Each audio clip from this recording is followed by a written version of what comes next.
سلام، به کانال HSE تیپ خوش اومدید. من رضا عرب آمری هستم و قرار هست امروز با هم بخش دوم LCP یا لایف سایکل پرسپکتیو رو جلو ببریم.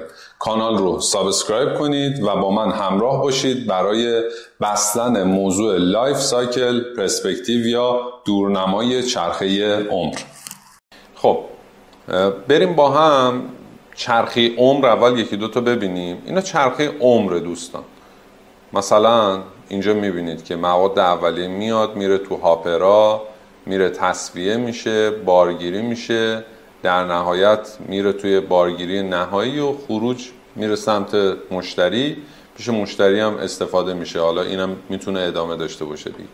یا مثلا یه محصول دیگر رو دارید اینجا میبینید از مرحله ورود مواد اولیه در بخش‌های مختلف تا اینکه در نهایت میره دست مصرف کننده نهایی و استفاده میشه. اینا LC لایف سایکل، چرخه عمره. هنوز توی اینها هیچ پرسپکتیوی یعنی کنترل شما و اثرگذاری شما وارد نشده.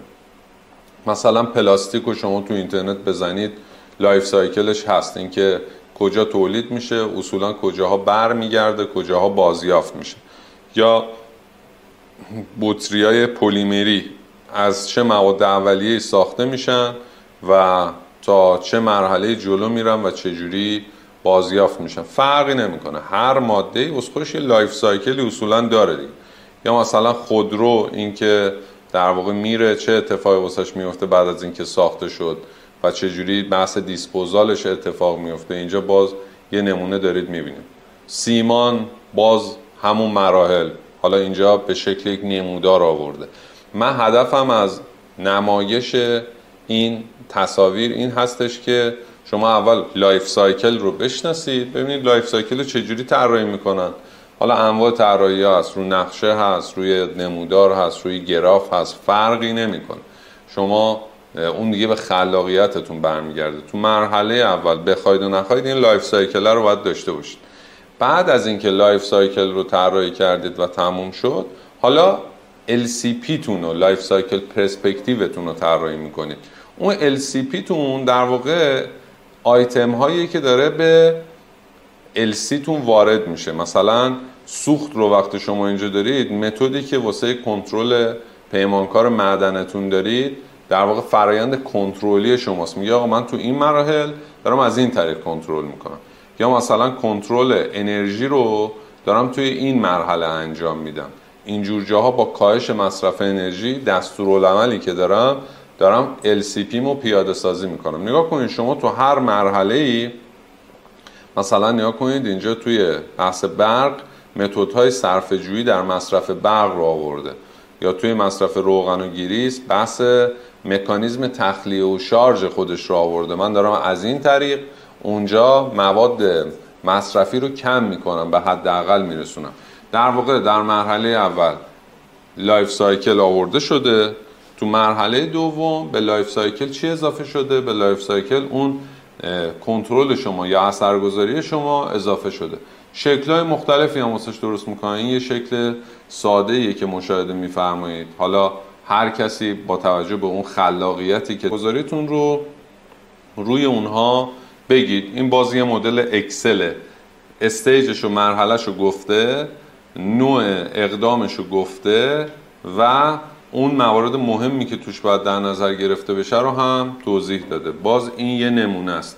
مراحلش رو گفته، بعد با رنگ بندی مشخص کرده. مثلا رنگ سبز جایی که تحت کنترلشه، رنگ زرد جایی که اثر میذاره و رنگ قرمز جایی که نه اثر میذاره نه کنترلی داره. اینا در واقع مکانیزم های مختلفیه که برای نمایش LCP شما میتونید استفاده کنید. باز مثلا این برای یک تلفن هوشمند، یک اسمارت فون مشخص کرده که مراحلش چیه، مثلا تو فاز طراحی، تو فاز تولید، تو فاز حمل و نقل، نوع اقدامش چیه یعنی کنترل، اثر یا هر چیز دیگه‌ای، و موارد مهمی که تو اون بخش باید در نظر بگیره. اینجا هم دوباره یک نمونه دیگه است، یک چرخه‌ایه که حالا با یه سری پیکتوگرام نمایشش داده، توضیح داده که تو هر مرحله چه اتفاقی داره میفته. این بستگی به اون محصول یا خدمت شما داره. نمونه‌های مختلفی که دارید مشاهده می‌فرمایید و هر کدومش در واقع به نوعی داره LCP یا لایف سایکل اون سیستم رو نشون میده. خب قبل از اینکه بریم تو بخش نهایی، من یه مروری واسهتون بکنم که چیکار کردیم و چجوری کار رو جلو بردیم. ما تو بخش اول اصولاً باید از خودمون بپرسیم مثلا اون مأموریت ما چیه. مثلا ما داریم درب خودرو تولید میکنیم. خب این درب خودرو خیلی چیزای مختلفی داره، مثلا شیشه داره، ورق فولادی داره، لاستیک داره، سیم و کابل داره، قسمت‌های مختلفی داره، حالا خیلی چیزای دیگه هم داره. سوال دوم اینه که از لحاظ قراردادی و حقوقی میخوایم اون پرسپکتیو رو نشون بدیم. چه اختیاراتی در قبال تامین کننده و مصرف کننده هم داریم، یعنی اصلا تو کجا چشم ما میبینه، کجاها ما دید داریم. مثلا تامین کننده های من اون تولید کننده های سیم و کابلن، اون تولید کننده های قطعات لاستیکی خودروان، رابران، اون تولید کننده شیشه است، اون تولید کننده در واقع بدنه خودروه. مصرف کننده ها خودروسازان، اند یوزر، شرکت های پسماندن، اینا شرکت های مختلفی هستند که این طرف قبل از اینکه جنس بیاد تو سیستم و اون طرف بعد از اینکه جنس از سیستم میاد بیرون و میره دست مصرف کننده میرسه. خب کدوم فرآیندها داخل سیستممون هست که ما کنترل داریم روشون یا اثر میتونیم بذاریم روشون؟ پس یه بخشی خارج از فنس ماست، یه بخشی داخل فنس ماست. اون بخشی که خارج از فنس ماست دو بخشه، ورودی و خروجی. یعنی اونایی که دارن ورودی واسه ما تامین میکنن و اونایی که خروجی دارن از ما میگیرن و ورودی خودشون رو از ما میگیرن، خروجی ما ورودی اون هست. سوال سوم و سوال مهم اینه که حالا داخل فنس من چه اتفاقاتی داره میفته. اونا رو باید برم نگاه کنم. مثلا یه شیشه اتومبیل، شرکتی که داره شیشه اتومبیل میسازه، تولید کننده شیشه اتومبیل، چه فرآیندی داخل سیستمش داره انجام میشه. مثلا یه تولید کننده سیم و کابل چه فرآیندی داره داخل سازمانش انجام میشه. یه تولید کننده قطعات لاستیکی خودرو چه کارهایی داره انجام میده. مثلا ماشین قالب تزریق پلاستیک داره، خود قالبو داره، فرآیند قالبگیریشو داره، طراحی قالبو داره، فرمول محاسبه مربوطه‌شو داره. هر کدوم از اینا که داره به هر حال یه اثرگذاری و کنترلی ما روی اونها داریم دیگه. ما اتفاقا اون چیزایی که داخل سایتمونه کنترل بیشتری داریم. پس اول بیرون رو نگاه میکنیم، بعد داخل. بعد که این کارا رو انجام دادیم، مثلا شرکتی که قطعات بدنه خودرو رو میسازه برش داره، چیدمان داره، فرمدهی داره. بعد از این میریم تو مرحله 4 واسه این سه تا، یعنی تامین کننده ها، مصرف کننده ها و خودمون، تمام جنبه‌های زیست محیطی رو در میاریم. تمام جنبه‌های زیست محیطی تو مرحله 4 استخراج میشه. توی مرحله 5 میریم میبینیم کجاها کنترل داریم روی این جنبه‌ها و کجا اثرگذاری داریم و بعدم که یه سری شاخص تعریف میکنیم واسه اینکه بتونیم در بازه‌های زمانی مختلف پایشش کنیم. یادمون نره اینجا که کجا کنترل داریم، کجا اثر داریم، این نیستش که بگیم آقا وضع موجودمون اینه ها.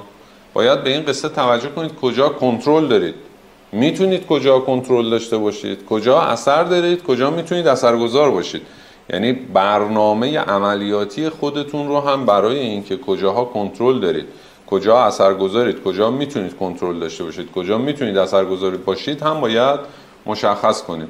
بعدم اینکه اینجا یه سری شاخص عمومی که تعریف می‌کنیم واسه اینکه ببینیم آقا ما درصد کنترلمون چقدر بوده، چقدر شده، درصد اثرگذاریمون چقدر بوده، چقدر شده، چقدر برنامه‌ریزی کردیم تحت کنترلمون باشه، چقدر برنامه‌ریزی کردیم اثرگذار باشیم، چه جوری فیدبک گرفتیم از بازار، از تامین کننده‌هامون چه جوری فیدبک گرفتیم، چقدر تونستیم سیو کنیم، حالا مواد اولیه چقدر تونستیم سیو کنیم، انرژی، همه اینها رو شما توی این مرحله مشخص میکنید. خب یه نکته خیلی مهمی هم که حالا ما توی دوره هوش مصنوعی بهش مفصل اشاره میکنیم این هستش که شما میتونید از LCP وقتی صحبت میشه برید سراغ هوش مصنوعی و از هوش مصنوعی کمک بگیرید که حالا توضیحاتش رو توی دوره هوش مصنوعی میدیم. شما میتونید همین مثال ها رو ببرید توی یکی از چت بات ها و ازش سوال کنید که LCP این چی هست، توضیحات کاملی رو بهتون خواهد داد. خب من توی قسمت آخر از جنبه کنترل و استراتژی مثال هایی خواهم زد. فقط چند تا موضوع از اثرگذاری رو اینجا میگم، این بخش رو میبندیم توی بخش بعد فقط میرم اون متن‌ها رو واسهتون تیتروار میخونم تا ببینید که هر کدوم چی هست و چه آیتم هایی باید توش در نظر گرفت. شیر دنت و محصولات دنت اومده چیکار کرده؟ اومده با توجه به اینکه این نی متاسفانه اگر جدا باشه از این بدنه قابلیت بازیافت نداره، اومده پشت محصول خودش نوشته که ما با توجه به اینکه یه دونه محیط زیست داریم، بیایید این نی رو بعد از مصرف هول بدید داخل خود تتراپک ما تا ما بتونیم چیکار کنیم؟ اینا رو با هم بازیافت کنیم، چون نی اگه جدا باشه بازیافت نمیشه. یا مثلا دیجیکالا اومده روی بعضی از محصولاتش یک QR کد گذاشته، شما با اسکن اون میتونی این جعبه‌ای که این کارتونی که تحویل میگیره رو در واقع تبدیل کنی به لونه گربه. شما تحت کنترلت اینا نیست، یعنی دیجیکالا تحت کنترلش نیست، دنت تحت کنترلش نیست، ولی اومده اثر گذاشته رو مخاطب دیگه. یعنی گفته که آقا تو، من درسته که تحت کنترلم نیست، ولی تو میتونی با این کاری که من میگم به محیط زیست کمک کنی. این میشه همون مصداق اثرگذاری. یا خیلی از شرکت ها که الان نمونه هاشو دارید میبینید، میان مکانیزم هایی رو به مشتری توی صفحات مجازیشون پیشنهاد میدن برای اینکه بتونن استفاده کنن از مواد بازیافتی یا استفاده کنن از موادی که شاید بازیافتشون سخته. مثالهاش رو اینجا مشاهده میفرمایید. این مثال خیلی زیاده، من فقط یکی دو تا براتون آوردم برای اینکه آشنا بشید که وقتی میگیم اثرگذاری ما به این شکله در واقع داریم از چی صحبت میکنیم. خب پس ما الان با LCP آشناییم. شما با هر کدوم از نمودارهایی که دوست داشته باشید میتونید کار کنید. نمونه هاش رو براتون گذاشتیم، همه این نمونه ها رو تقریبا دیدید. توی بخش بعد میریم مستقیم فقط روی یک فایل یک سری مثال رو با هم دیگه میخونیم تا برامون به صورت یک چکلیست به صورت کامل جا بیفته که وقتی از این صحبت میکنیم که قرار هستش یک در واقع ما سیستمی داشته باشیم برای LCP مون، چجوری میتونیم از چکلیست ها به صورت بهینه استفاده کنیم. از مراحل تولید، مواد اولیه و دفع و انهدام مشخص کنید چه جنبه هایی دارید توی هر کدوم. این جنبه ها رو آیا قابلیت کنترلش رو دارید یا خیر؟ اگر دارید چه اتفاقی داره میفته واسش و ریفر بدید بهش. اگر دارید تاثیر میذارید چگونه دارید تاثیر میذارید و اگر به استراتژیاتون مرتبطه و استراتژی براش نوشتید اون استراتژی رو. حالا من هم به زبان فارسی هم به زبان انگلیسی اینجا واسهتون نوشتم این موارد رو و میتونید استفاده کنید و این جدول رو یک بار بالا تا پایین با هم دیگه میریم تا موضوعات رو ببینید. هر کدوم که مد نظرتون بود مثل یک چک لیست توی کار خودتون استفاده کنید. مثلا جنبه زیست محیطی خرید مواد خام هست، روش کنترلشون سیاست‌های تأمین مواد پایداره که حالا قطعا یک دستورالعمل یا روش اجرایی داره، خودش سیاستیه. روش تاثیرگذاریشون اگر داشته باشن ممیزی زیست محیطی شرکت‌های تامین کننده است و یه استراتژی کلان هم بحث حفاظت از منابع رو دارن که این موضوع رو کاور میکنه. دقت بفرمایید اینجا ممکنه الزاما روش کنترل یا روش تاثیرگذاری رو به تنهایی نداشته باشن، جفتشو داشته باشن. ممکنه هم هست یکیشو داشته باشن، ممکنه هم هستش که یک سازمان نه روی موضوعی کنترل داشته باشه نه تاثیرگذاری داشته باشه. همون جداولی که دیدید بعضی جا به رنگ قرمز نشون میدن، یعنی جاهایی که ما نه تحت کنترلمونه نه اثر خاصی روش داریم. ولی اینکه شما اون جنبه رو شناسایی کرده باشید خیلی مهمه. شناسایی کردید ولی متوجه شدید نه به لحاظ قانونی نه به لحاظ حقوقی نه امکان کنترل نه امکان اثرگذاری وجود نداره.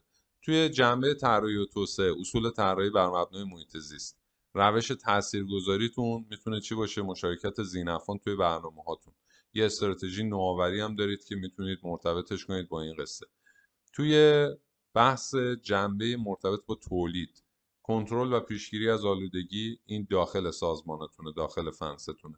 اون روش‌های کنترلی از در واقع منظر کنترل مطرح میشن اینجا. روش تاثیرگذاریتون وسایل نقلیه با آلودگی کمتر خریداری میکنید و بحث فوتپرینت، کربن فوتپرینت یا رد پای کربن رو هم اینجا شما دارید میبینید به عنوان اون روش سیاست گذاریتون یا پالیسیتون که توی این حوزه مرتبط هست. بحث ذخیره سازی و استفاده از مواد مختلف رو میبینید که برای کنترلش اومده گفته مثلا ما از روش‌های نوین انبارش استفاده میکنیم. روش تاثیرگذاریشون تدوین دستورالعمل برای اند یوزرها و برای مصرف کننده هاست. برای بحث اقدامات کنترلی در پایان چرخه عمر یک برنامه مدیریت پسماند نوشتید که اینجا میتونید هایپرلینکش کنید، متصلش کنید. روش تاثیرگذاریتون طرحهای پس گرفتن محصول نهایی میتونه باشه، اینکه محصول پس بگیرید اگر به هر دلیلی مشتری نخواست که در واقع اون ضایعاتش نکنه. و بحث اقتصاد دوار که اینجا اومده. دفع نهایی محصول باز دوره روش‌های دفع ایمن، مشارکت تو برنامه‌های مدیریت پسماند مشتری. روش تاثیرگذاریتون میتونه باشه توی مصرف انرژی، برنامه مدیریت انرژیتون، استفاده از منابع تجدیدپذیرتون و بحث باز کربن فوتپرینت. تو مصرف آب بحث کنترلیتون میتونه فناوری‌های نوین در صرفه‌جویی باشه. توی تاثیرگذاریتون میتونید آموزش بدید به جامعه، آموزش استفاده از آب رو، از دست دادن تنوع زیستی، ابتکارات حفاظت از زیستگاه رو میتونید داشته باشید، ارتقاء آگاهی جامعه رو میتونید داشته باشید. توی بحث آلودگی خاک استفاده از تکنیک‌های اصلاح شده، کنترلتونه، ترویج مکانیزم‌های کشاورزی پایدار، اثرگذاریتونه، بحث‌های ترویجیه. تو بحث آلودگی هوا استفاده از فیلترهای کاهنده آلودگی کنترلتونه، انتقال انرژی پاک اثرگذاریتونه، بهبود کیفیت هوا هم که توی استراتژیاتون هست. توی بحث آلودگی های صوتی استفاده از سایلنسر میشه اون کنترلتون، آموزش نحوه استفاده از کاهنده های صدا در محیط تو بخش‌های مختلف میشه اثرگذاریتون، یا مثلا واسه مشتری توسعه عایق‌های صدا هم که استراتژیتون. توی بحث تولید زباله برنامه بازیافت و تولید کمپوست میشه کنترلتون، کمپین‌های کاهش و جمع‌آوری زباله میشه اثرگذاریتون و استراتژی زباله صفر میشه اون استراتژی کلان. توی نشت مواد شیمیایی آیتم شماره 15 کمیکال اسپیل ها، طرح شرایط استری برای مقابله با نشت میشه کنترلتون، آموزش کار با مواد شیمیایی به مصرف کننده میشه اثرگذاریتون، ارتقاء طرح در واقع منطقه‌ای برای کاهش حوادث هم میشه استراتژی. میبینید که برای هر کدوم از این موارد به صورت جداگونه کنترل و اثرگذاری و استراتژی آورده شده. فکر میکنم هول و هوش 70 مورد 72 مورد هست که شما این 72 مورد رو عیناً میتونید به عنوان سمپل استفاده کنید. اینجا هم به زبان انگلیسیش هست. هر کدوم از مواردی که بخواید به صورت کامل اینجا سمپلاش هست و شما قابلیت استفاده ازشون دارید. مثلا توی بیرون فنستون اگر بخواید در نظر بگیرید گرمای بیش از حد اقیانوس‌ها، مناطق حفاظت شده میتونید ایجاد کنید. کاهش تغییرات آب و هوا این دیگه واسه شما نیست، واسه شرکتایی که یا دولت هاست. یه جورایی دولت ها از اینا بیشتر میتونن استفاده کنن. نیا کنید بحث‌های انرژی تجدیدپذیر که در واقع ارگان های دولتی میتونن از این آیتم ها استفاده کنن. آیتم شماره 49، یعنی یه شماره کوچیک‌تر کنم که این طرف دیده بشه. بحث استفاده از انرژی تجدیدپذیر، تغییر کاربری زمینه، از دست دادن میراث فرهنگیه که قوانین میراث فرهنگی باید پیاده سازی بشه، آموزش عمومی باید داده بشه واسه اثرگذاری. بحث ای ویست ها یا زباله های الکترونیکی مورد شماره 35، ای ویست ها یا الکترونیک ویست ها که برنامه مدیریت پسماند الکترونیکی واسش در نظر گرفته، آگاهی عموم از ضررهای این زباله ها و استراتژی کاهش تولید ای ویست توی سازمان. یا توی مورد سی شما مغذی شدن بیش از حد آب رو میبینید، یکی از در واقع جنبه هایی که توی خیلی از شرکت ها وجود داره. روش کنترلش مدیریت مواد مغذی در کشاورزی، روش تاثیرگذاریش ترویج کودهای طبیعی و ارزیابی مداوم سلامت آب هم بحث تمرکزشون در مورد سی هست. هر کدوم از اینها رو که اینجا الان واسهتون قرائت کردیم یا موارد دیگه‌ای که میتونید از هوش مصنوعی استفاده کنید، شما توی یک چک لیست میتونید بیارید، بعد توی تمام مراحل اونها رو بررسی کنید. مثلا آلودگی الکترومغناطیسی در بخش تولید، در بخش در واقع توزیع، در بخش مصرف کننده، تو هر کدوم ممکنه وجود داشته باشه. به صورت یک چک لیست همین آیتم هایی که من واسهتون آوردم رو عیناً میتونید استفاده کنید تا ایشالا بتونید یک در واقع LCP خوب و کامل برای محیط کار خودتون و برای کسب و کار خودتون بنویسید.